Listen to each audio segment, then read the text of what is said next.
ሰላም ጤና ይስጥልኝ እንደምን ቆያችሁ ከቻናሏን የሚተላለፍላችሁ የዜና ሰዓታችን ላይ ትገኛላችሁ ከሀገር ውስጥና ከውጭ ያገኘናቸው መረጃዎች ወደ እናንተ እናደርሳለን ዜናዎችን የመራብሪያችሁ ቤታ ማድረግን ይፍራት አጥናውኝ መልካም ጠቅላይ ሚኒስትር ዶክተር አብይ አህመድ በአዘርባጃን እያካሄዱት ባለው ጉብኝት የአዘርባጃን የህዝብ አገልግሎትና ማህበራዊ ፈጠራ የመንግስት ኤጀንሲ የፈጠራ ማዕከልን ጎበኙ። የጠቅላይ ሚኒስትር ጽህፈት ቤት መረጃ እንዳመላከተው ጉብኝቱ አዘርባጃን በሰው ሰራሽ አስተውሎት የሚመራ አስተዳደርን ለማስፋፋትና የህዝብ አገልግሎቶችን በዲጂታል ለማዘመን የምትከተለውን ስትራቴጂካዊ አካሄድ የሚያሳይ መሆኑ ተመላክቷል። በተጨማሪም በጠቅላይ ሚኒስትር አብይ አህመድ የሚመራው ልዑክ በሀገሪቱ የኤአይ ኢንጂነሪንግና የአመራር ስልጠና ዋና ማዕከል የሆነውን የኤአይ አካዳሚን ተዘዋውረው ተመልክተዋል። በክልሉ ውስጥ ያለውን ትላልቅ የነዳጅና የጋዝ ማቀነባበሪያ ማዕከላት አንዱ የሆነውን ሳንጋቻል ተርሚናልና የአላት ነፃ ኢኮኖሚ ቀጠናን ጎብኝተዋል። ጉብኝቶቹ በሁለቱ ሀገራት መካከል ያለውን የንግድ የኢነርጂና የዲጂታል ትራንስፎርሜሽን ትብብር ይበልጥ የማጠናከር አቅም እንዳለው ጽህፈት ቤቱ ገልጿል። የመላው የጥቁር ህዝቦች ድል የሆነው 130ኛው የአድዋ ድል ምክንያት በማድረግ ዝክረ አድዋ ኢትዮጵያዊነት በሚል ርዕስ ትናንትና ምሽት በብሔራዊ ቲያትር የኪነ ጥበብ ምሽት ተካሄደ። በዝግጅቱ የአርበኞች ማህበር ፕሬዝዳንትን ጨምሮ ሌሎች የክብር እንግዶች ተገኝተውበታል። ሪፖርተራችን አናውል ተስፋ እንደሚከተለው ያቀርበዋል። ዘመቻዬ በጥቅምት ነውና የሸዋ ሰው የሆንክ እስከ ጥቅምት እኩሌታ ወራይኑ ከተጠብቀኝ የኢትዮጵያ የአፍሪካን ብሎም የመላው ጥቁር ህዝቦች የሆነው የ130ኛው የአድዋ ድል በዓልን ለመዘከር በአብርሃም ግዛው ኃላፊነቱ የተወሰነ የግል ማህበር በተዘጋጀው ዝክረ አድዋ ኢትዮጵያዊነት በትላንትና ምሽት በኢትዮጵያ ብሔራዊ ቲያትር በታላቅ ድምቀት ተከብሯል። በዝግጅቱም አንጋፋ የኪነ ጥበብ ሰዎች የተገኙ ሲሆን የአርበኞች ማህበር ፕሬዝዳንት ልጅ ዳንኤል ጆቴ ንግግር አድርገዋል። በዛች የ130 ቀን ጊዜ ኢትዮጵያችን ብቻ ሳይሆን መላው በኢምፔሪያሊስት ሲገዛ የነበረው ጭቁኑ ህዝብ የይቻላልን መንፈስና የፓን አፍሪካንን መንፈስ የፈጠረ ድል ነው። ይህ ድል በሌላው ዓለም ላይ አይታይም። በሌላው ዓለም ላይ በተደጋጋሚ የምናየው የነጻነት እንጂ የአሸናፊነት በዓል የላቸውም። የጥቁር ህዝቦች ኩራት የነጻነት ተምሳሌት የሆነው የአድዋ ድል 130ኛ ዓመቱን የካቲት 23 ይደፍናል። የአድዋ ድል ነጮች የጥቁር ህዝቦች የበላይ ነን ብለው ኃያልነታቸውን ባጸኑበት፣ ጥቁሮችም ይህንን አምነው ለዘመናት በተገዙበት ዘመን ኢትዮጵያውያን የተቀናጁት አንጸባራቂ ድል መሆኑ ይታወሳል።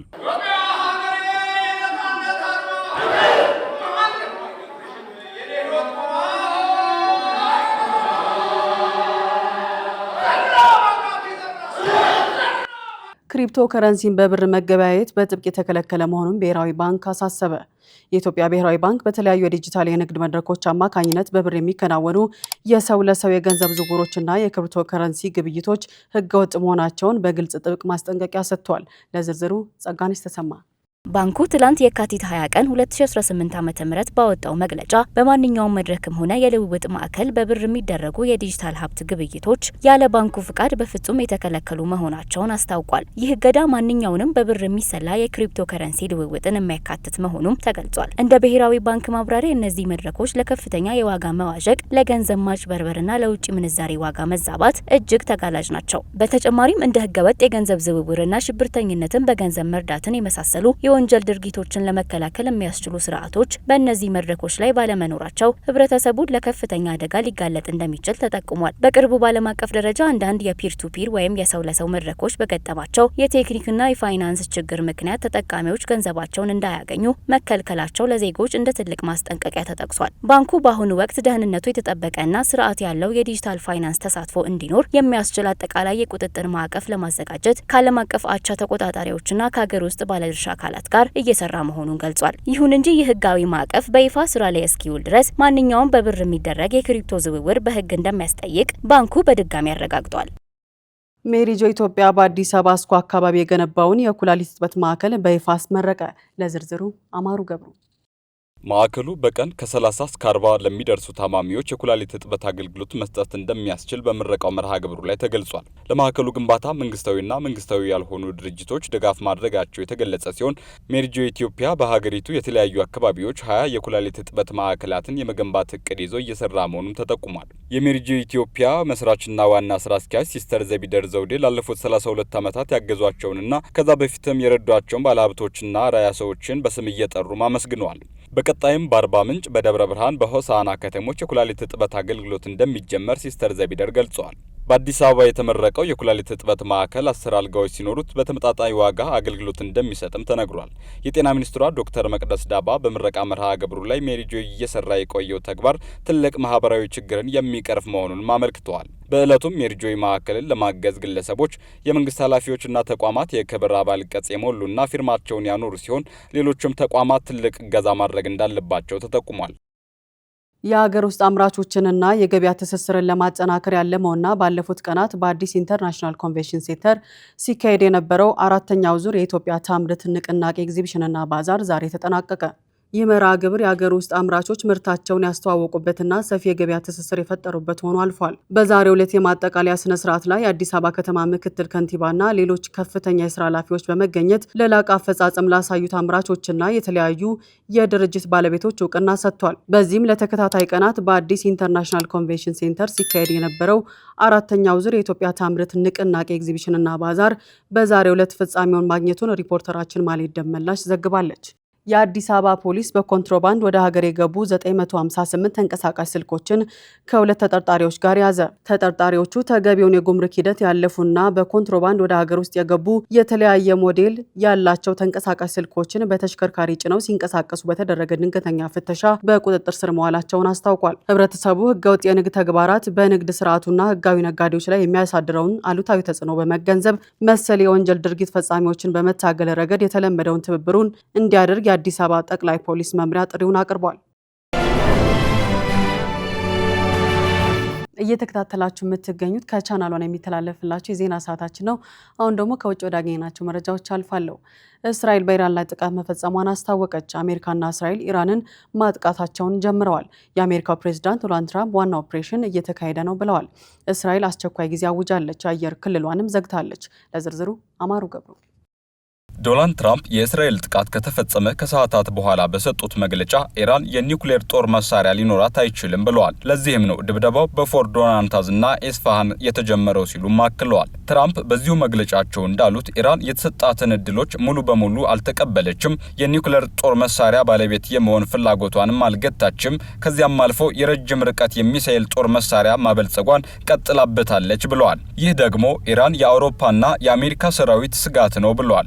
መረው ጦርነትም አሜሪካ የባህር ኃይሏን ጨምሮ የኢራን ኒውክሌር ጦርና የሚሳኤል ኢንዱስትሪውን ታጠፈዋለች ብለዋል። የኢራን መንግስት ላለፉት 47 ዓመታት ሞት ለአሜሪካና ለእስራኤል ብሎ ፎክረዋል ያሉት ትራምፕ በጦርነቱ የአሜሪካ ጀግኖች ሊሞቱም ሊቆስሉም ይችላሉ ሲሉ አክለዋል። ለኢራናውያን ነጻነታችሁ በእጃችሁ ነው፣ በትረ ስልጣኑን ተቆጣጠሩም ብለዋል። ለኢራናውያን ጦር መሳሪያውን ካስቀመጣችሁ ምህረት ይደረግላችኋል፣ ካልሆነ ሞትን ጠብቋት ብለዋል ሲል ቢቢሲ ዘግቧል። ዛሬ ረፋዱን ከእስራኤል ወደ ቴህራን በተሰነዘረ ጥቃት የተጀመረው የኢራንና የእስራኤል ይፋዊ ጦርነት የመካከለኛው ምስራቅ ውጥረት ከማባባሱ ባለፈ በየደቂቃው አዳዲስ ክስተቶች እየተሰሙበት ይገኛል። ቴህራንን ጨምሮ 4 ከተሞች ላይ የተሰነዘሩ ጥቃቶች የኢራንን ቁልፍ የኒውክሌርና የወታደራዊ ማዕከላት ኢላማ ያደረጉም ነበሩ። እነዚህም አካባቢዎች ማለት ለአያቶላህ መንግስት የደም ስር እንደማለትም ናቸው። እስራኤል ጥቃቱን በፈጸመችው በግማሽ ሰዓት ልዩነት ኢራን ሚሳኤል በመተኮስ የአጸፋ እርምጃ ወስዳለች። ይህንንም እርምጃ በአሜሪካና በእስራኤል ለተሰነዘረብኝ ጥቃት የመጀመሪያ ደረጃ የሚባል ምላሽ ነው ማለቷን የሩሲያ ቴሌቪዥን ዘግቧል። ኢራን ፈጸምኩት ያለችውን ይህንኑ የሚሳኤል አጸፋ የእስራኤል መከላከያ ሚኒስቴር አረጋግጧል። ይህንን ተከትሎም እስራኤል ለዜጎቿ የሚሳኤል ማስጠንቀቂያ ደወሎች በማሰማት ወደ መጠለያዎች እንዲገቡ አድርጋለች። በቴል አቪቭ አገልግሎት መስጫዎች ሙሉ ለሙሉ ተዘግተው ከከተማ ከተማ የሚደረጉ እንቅስቃሴዎችም ተቋርጠዋል። በዚህ በኩል ኢራን የረጅም ርቀት ሚሳኤሎቿን ወደ እስራኤል ስትተኩስ ከዚያኛው ወገን የተሰለፉት አሜሪካና እስራኤል በጥምር ኃይላቸው አማካኝነት የኢራንን የአየር መከላከያና የሚሳኤል ማከማቻዎች እያጠቁም ይገኛሉ። ይሄው ጦርነት እየተፋፋመ በሚገኝበት ሰዓት ለሀገራቸው ሕዝብ ንግግር ያደረጉት የእስራኤል ጠቅላይ ሚኒስትር ቤንያሚን ኔታንያሁ ዘመቻው የሚያገሳ አንበሳ የሚል ስያሜ እንደተሰጠውም ተጠቁሟል። የኢራን ሕዝብ ጨቋኝ ሆኖበት ከኖረው የአያቶላ ስርዓት እንዲላቀቅ መንገድ የሚጠርግለትና ለ47 ዓመታት በእስራኤል ላይ ሲዘነዘር የቆየው ጥላቻ ዘለፋ የሚያበቃበት ዘመቻ አሁን በአሜሪካና እስራኤል ጥምረት እየተካሄደ ነው ሲሉም መናገራቸውን ሲጂቲኤን ዘግቧል። ዘመቻውን ኩርዶች፣ ፋርሶች እንዲሁም አዜሪዎችና ሌሎችም እንዲቀላቀሉ ኔታንያሁ ጥሪ አቅርበዋል። ዘጋርዲያን በበኩሉ እስራኤል እየሰነዘረች የምትገኘው ጥቃት እንደ ከፍተኛ ስጋት የምትቆጥራቸውን ባሊስቲክ ሚሳኤሎችንና ሮኬት ማስወንጨፊያዎችን ኢላማ ያደረጉ ናቸው ሲል ዘግቧል። በፈረንጆቹ 2025 ከ7000 በላይ ስደተኞች በባህርና በበረሃ መቅረታቸው ተነገረ። በዓለም ዙሪያ በሚገኙ የስደት መንገዶች ባለፈው የፈረንጆች ዓመት 2025 ብቻ ቢያንስ 7667 ሰዎች ሕይወታቸውን እንዳጡ ወይም የደረሱበት ሳይታወቅ እንደቀረ የተባበሩት መንግስታት ድርጅት የዓለም አቀፍ የፍልሰተኞች ድርጅት አስታውቋል። ለዝርዝሩ ሄሮዳይ ንጉሴ።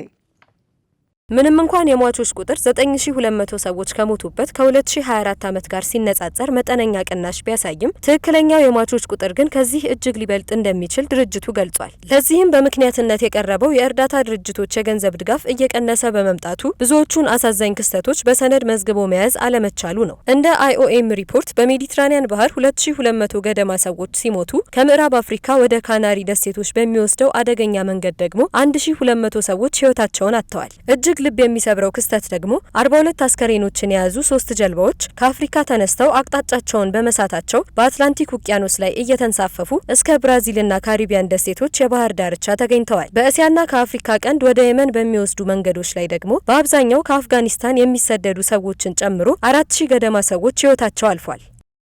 8 ትላልቅ ዓለም አቀፍ አየር መንገዶችን በሐሰተኛ የመለዋወጫ አቅራቢነት ሰነድ ያጭበረበረው እንግሊዛዊ የእስር ፍርድ ተላለፈበት።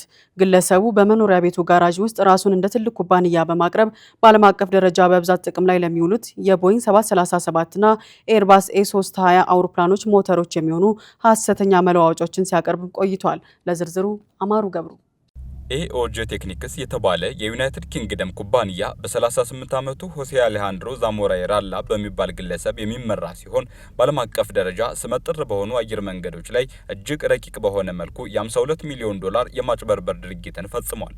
ግለሰቡ ሰሪ በተባለ አካባቢ በሚገኘው መኖሪያ ቤቱ ጋራዥ ውስጥ ተቀምጦ ራሱን እንደ ትልቅ ኩባንያ አድርጎ በበይነ መረቦች ላይ በማቅረብ በዓለም አቀፍ ደረጃ በብዛት ጥቅም ላይ ለሚውሉት የቦይንግ 737 እና ኤርባስ A320 አውሮፕላኖች ሞተሮች የሚሆኑ ሐሰተኛ ብሎኖች፣ ማጠቢያዎችና ሌሎች ክፍሎችን ሲያከፋፍል እንደነበረ የዩናይትድ ኪንግደም ከፍተኛ የሙስና መከላከል ቢሮ አስታውቋል። በፈረንጆቹ 2023 ታፕ ኤር ፖርቹጋል የተባለ አየር መንገድ የገዛው ብሎን ከአውሮፕላኑ ጋር ሊገጥም አለመቻሉን ተከትሎ በተደረገ ምርመራ ይህን የማጭበርበር ድርጊት ሊደረስበት እንደተቻለ ነው ዘጋርዲያን የዘገበው። ግለሰቡ ላይ በተደረገው ምርመራም ሐሰተኛ የብቃት ማረጋገጫ ሰነዶችን በኮምፒውተሩ አማካኝነት እያዘጋጀና ማይክል ስሚዝና ጆኒ ሪኮ የተባሉ በስራ ላይ የሌሉ የፈጠራ ሰራተኞችን ስም በመጠቀም አየር መንገዶችን ሲያታለል እንደነበረ ተረጋግጧል። በዚህም የሐሰተኛ ሰነዱ ዴልታ ኤርላይንስ የፖርቹጋል ታፕ ኤርን ጨምሮ አሜሪካ አየር መንገድን አጭበርብሮ በሚሊዮን ዶላሮች የሚገመት ኪሳራ እንዲደርስባቸው አድርጓል።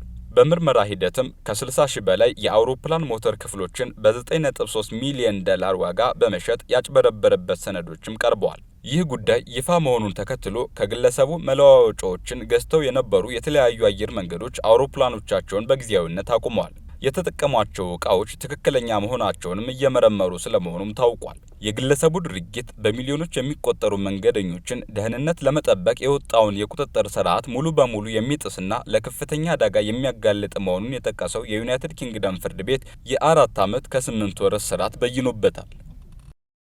እድል መምጫው አይታወቅም ይባላል። የአሜሪካዊ ወጣት ታሪክም ይህንን የሚያረጋግጥ ሆኗል። ወዳጆቹን ለመጠየቅ ከቴክሳስ ወደ ሜሪላንድ የተጓዘው ወጣቱ እድልም አብራው የተጓዘች ይመስል እግረ መንገዱ ላይ የቆረጠው ሎተሪ የ2 ሚሊዮን ዶላር ባለዕድል አድርጎታል። ስሙ በዘገባው ያልተጠቀሰው አሜሪካዊ የተሳቢ መኪና አሽከርካሪ ከስራው ረፍት ወስዶ ጓደኞቹን ለመጎብኘት ወደ ሜሪላንድ ያቀናል። በከተማዋ እንደደረሰም ማርቲንስ በተባለ መደብር የሚፈልጋቸውን እቃዎች ለመግዛት ይገባል። ምግብ ለመግዛት ነበር የገባሁት፣ ሎተሪ በዝርዝሬ ውስጥ አልነበረም የሚለው ግለሰቡ የትኬት መሸጫ ማሽኑን ሲመለከት ግን ሀሳቡን ቀይሮ $30 የሚያወጣውን አኮፍ ስፕሬድስ የተባለ ፈጣን የሎተሪ ትኬት መርጦ ይገዛል። በቆመበትም ትኬቱን ሲፍቅ $2 ሚሊዮን የሚያስገኝ ዕጣ እንደወጣለት የተመለከተው ይህ ባለዕድል ሊጎበኛቸው የሄደባቸውን ጓደኞቹን ጠርቶ ደስታውን አጣጥሟል። ከዚህ ቀደም ባለ $10 ፈጣን የሎተሪ ትኬቶችን ሲቆርጥ እድል ደጋግሞ ቢጎበኘውም አሁን ለጓደኛው ጥየቃ በመጣበት ሜሪላንድ የገጠመው በሚሊዮን ዶላር የተቆጠረ የሎተሪ ዕጣ እድለኝነት ግን የህይወቱ ልዩ አጋጣሚ ስለመሆኑ ተናግሯል። የ98 ዓመቱ አዛውንት ለአሜሪካው ሀገር አቀፍ የፑል ውድድር ለመሳተፍ እየተዘጋጀው ነው ማለታቸው አነጋጋሪ ሆኗል።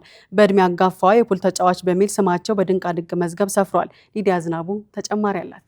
ማጂ ኬንዲ የተባሉት የፍሎሪዳ ከተማ ነዋሪ እድሜያቸው 98 ቢሆንም እስካሁን ድረስ ግን በፑል ጨዋታ ዋነኛ ተሳታፊ ናቸው። በፈረንጆቹ 2021 እድሜያቸው 94 ዓመት ሳለ በዓለም ድንቃድንቅ መዝገብ ላይ በእድሜ ትልቋ የዓለም የፑል ተጫዋች ተብለው ስማቸው ለመመዝገብ የበቃው አዛውንቷ ዘንድሮ እድሜያቸው 98 ዓመት ደርሶ በዚሁ የፑል ውድድር ላይ እንደሚገኙ ዩፒአይ ጽፏል። ታዲያ ጉዳዩን እጅግ አስገራሚና መነጋገሪያ ያደረገው አዛውንቷ ሰንዴይ ፈንዴይ ተብሎ ከሚጠራው ቡድን ጋር ወደ ላስ ቬጋስ በመጓዝ በሀገሪቱ ትልቅ የሚባለውን ሀገር አቀፍ የፑል ጨዋታ ውድድር ላይ ለመሳተፍ እየተዘጋጀው ነው ማለታቸው ሆኗል። በዚህም የአካባቢው የፑል ተጫዋቾች ማህበር ተሰብስበው $200 በመሰብሰብ ኬንዲ ወደ ላስ ቬጋስ እንዲጓዙ ድጋፍ አድርገዋል። ለዚሁ ውድድር ብለውም ከረቡዕ እስከ እሁድ በየቀኑ ፑል የሚጫወቱት አዛውንቷ ተፎካካሪዎቻቸው ብዙ ጊዜ በእድሜያቸው እንደሚደነቁባቸውና ውድድር ላይ በሚያሳዩት ብቃትም ቡድናቸው እንደሚኮራባቸው ገልጸዋል። ኬንዲ በ98 ዓመት እድሜያቸው እንደዚህ ንቁና ቀልጣፋ የመሆናቸው ሚስጥር ለራሳቸው ያላቸው አዎንታዊ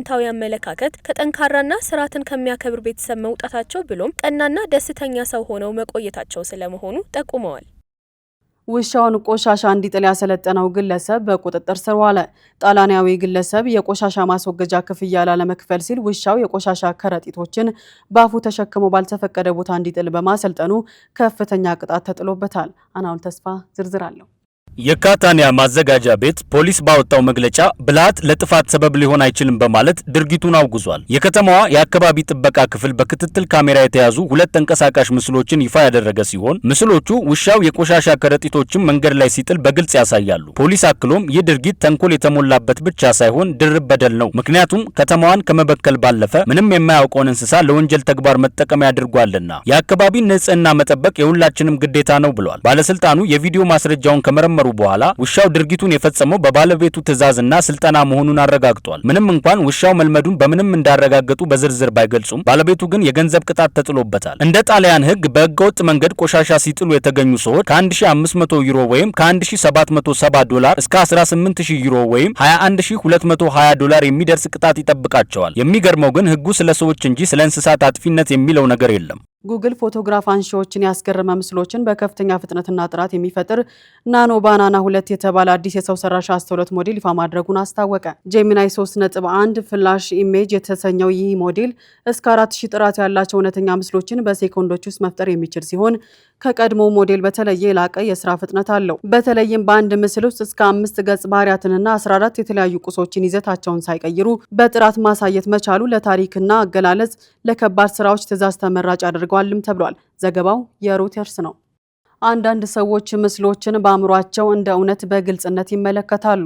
ታዲያ ይህ ሃይፐርፋንቲዥያ ተብሎ የሚጠራ የአእምሮ ሁኔታ ሲሆን የሰዎችን ትውስታ፣ ስሜትና ፈጠራቸው ላይ ተጽዕኖ የሚያሳድር ነው ሲሉ ባለሙያዎች አብራርተዋል። ሄሮዳዊት ንጉሴ ተጨማሪ አላት። ሃይፐር ፋንታሲያ ወይም የነገሮችን ዝርዝር በምናብ ጥርት አድርጎ የመመልከት የአእምሮ ባህሪ ሰፊ የሆነ የምርምር ትኩረት ያላገኘና ሳይንሳዊ ስያሜውም ከ10 ዓመታት በፊት የተሰጠው የአእምሮ እውቀት አካል ነው። ሃይፐር ፋንታሲያ ያለባቸው ሰዎች ከዚህ በፊት የተከናወኑትን ነገሮች በግልጽ ማስታወስ የሚችሉ ናቸው። ለምሳሌ ከቀናት በፊት አንድ ቀጠሮ ቢኖራቸው በቀጣዩ ቀን፣ ወር ወይም ዓመት ያ ሰው ምን አይነት ልብስ ለብሶ እንደነበር እንዲሁም ምን አይነት ሁኔታ ውስጥ እንደነበርና የተናገረውን ነገር እያንዳንዱን ሀሳብ ቃል በቃል ማስታወስ የሚችሉ ናቸው። ወይም ደግሞ አንድን ፊልም ምንም አይነት ቅደም ተከተሉን ሳያዛንፉ በአእምሯቸው መመልከት ይችላሉ። አንዳንድ ጊዜ ደግሞ የነገሮችን ሁኔታና ንግግር ከማስታወስ በዘለለም አእምሯቸው የሚያስቡትን ነገር ሽታና ጣዕምም ጭምር እንዲሰማቸው ያደርጋል። የዘርፉ ባለሙያዎች እንዲህ አይነት የአእምሮ ባህሪ ያላቸውን ሰዎች ምን ያክል እንደሚታያቸው ለመለካት መጠይቆችን የሚያዘጋጁ ሲሆን ሃይፐር ፋንታሲያ ያለባቸው ሰዎች ቀንና ዓመተ ምሕረቶችን ማስታወስ ላይ ጎበዝ ላይሆኑ ይችላሉ። ነገር ግን ሁኔታዎችን በግልጽና በዝርዝር ተንትኖ በአእምሯቸው የመመልከት ብቃት አላቸው። ለምሳሌ በልብ ወለድ ላይ ያሉ ገጸ ባህሪያትን በአይነ ህሊናቸው የመሳል አይነት ወይም ደግሞ አውቶቢስ ከመሳፈራቸው በፊት ጉዟቸው እንዴት ሊሆን እንደሚችል አስቀድመው የማሰብ አይነት። ታዲያ የዘርፉ ባለሙያዎች ይህንን እንደ አንድ የአእምሮ ህመም ሳይሆን እንደ አንድ የአእምሮ ብቃት የሚመለከቱት ሲሆን ይህም ስሜቶችን ከመረዳት የፈጠራ ችሎታን ከማሳደግና ከማስታወስ ጋር የተያያዘ የአእምሮ ብቃት ነው ሲሉም ይገልጹታል። በተቃራኒው ደግሞ አእምሯቸው ምንም አይነት ምስል መከሰት የማይችል ሰዎችን ሁኔታ አፋንታሲያ የሚል ስያሜ በፈረንጆቹ 2010 ሰጥተውታል። ዘገባው የዘጋርዲያን ነው። አሜሪካዊቷ የኒውዮርክ ነዋሪ እናት 13 ፓውንድ ወይም 5.9 ኪሎ ግራም የሚመዝን ወንድ ልጅ በመውለድ ክብረ ወሰን ሰበረች። ኢታካ በተባለው ሆስፒታል ልጇን የተገላገለችው እናት አይኖቿን ማመን እንዳልቻለች የገለጸች ሲሆን ልጄ ትልቅ ሊሆን እንደሚችል አውቅ ነበር፣ ነገር ግን ይህን ያህል ይሆናል ብዬ አልጠበኩም ነበር ብላለች። የዓለማችን ትልቁ ሕፃን ከሆስፒታሉ ከ3 እስከ 6 ወራት የሚበቃው ዳይፐርና ልብስ ተበርክቶለታል ተብሏል። ስትከታተሉ የቆያችሁት ከቻናል ዋን የሚተላለፍላችሁ የዜና ሰዓታችንን ነበረ። ዜናዎቹን እየመራው አብሬያችሁ ቆይታ ያደረኩት እኔ ኤፍራታ ጥላሁን ነበርኩኝ። ጤና ይስጥልኝ።